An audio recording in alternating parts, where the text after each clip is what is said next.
Hi friends, మా ఛానల్ని subscribe చేసుకోండి. మరిన్ని అప్డేట్స్ కోసం బెల్ ఐకాన్ని క్లిక్ చేయండి. Hi friends, welcome to my channel get ready.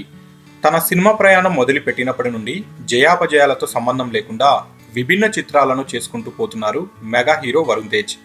కంచె నుంచి మొదలు పెడితే నేటి అంతరిక్షం వరకు ఎవరు టచ్ చేయని జోనర్లను వరుణ్ తేజ్ చేసుకుంటూ ముందుకు వెళ్తున్నారు. ప్రయోగాలకు ఎప్పుడూ ముందుంటున్నారు.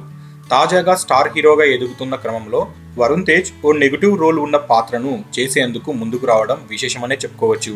కమర్షియల్ చిత్రాల దర్శకుడు హరీష్ శంకర్ డైరెక్షన్లో తమిళ సూపర్ హిట్ మూవీ జిగర్దాండాను వరుణ్ తేజ్ రీమేక్ చేస్తున్నాడు. ఇది తెలుగులో వాల్మీకిగా వస్తుంది. ఈ సినిమాలో వరుణ్ తేజ్ నెగిటివ్ టచ్ ఉన్న పాత్ర పోషిస్తున్నాడు. ఒరిజినల్ వర్షన్లో బాబీ సింహ పోషించిన పాత్రలో మెగా హీరో వరుణ్ తేజ్ నటిస్తుండగా, సిద్ధార్థ్ పోషించిన పాత్రలో తమిళ యువ హీరో అథర్వ మురళి నటిస్తున్నారు. తాజాగా ఈ చిత్రం సెట్స్ పైకి వెళ్ళింది. ఇక ఈ చిత్రంలో వరుణ్ తేజ్ సరికొత్త లుక్ లో కనిపించబోతున్నట్లుగా సమాచారం. ఇక వరుణ్ తేజ్ కు జోడీగా ఎవరిని తీసుకుంటారు అన్న విషయంలో క్లారిటీ రావాల్సి ఉంది. 14 రీల్స్ ప్లస్ బ్యానర్ పై నిర్మిస్తున్న వాల్మీకి చిత్రానికి దేవిశ్రీ ప్రసాద్ సంగీతాన్ని అందిస్తున్నారు.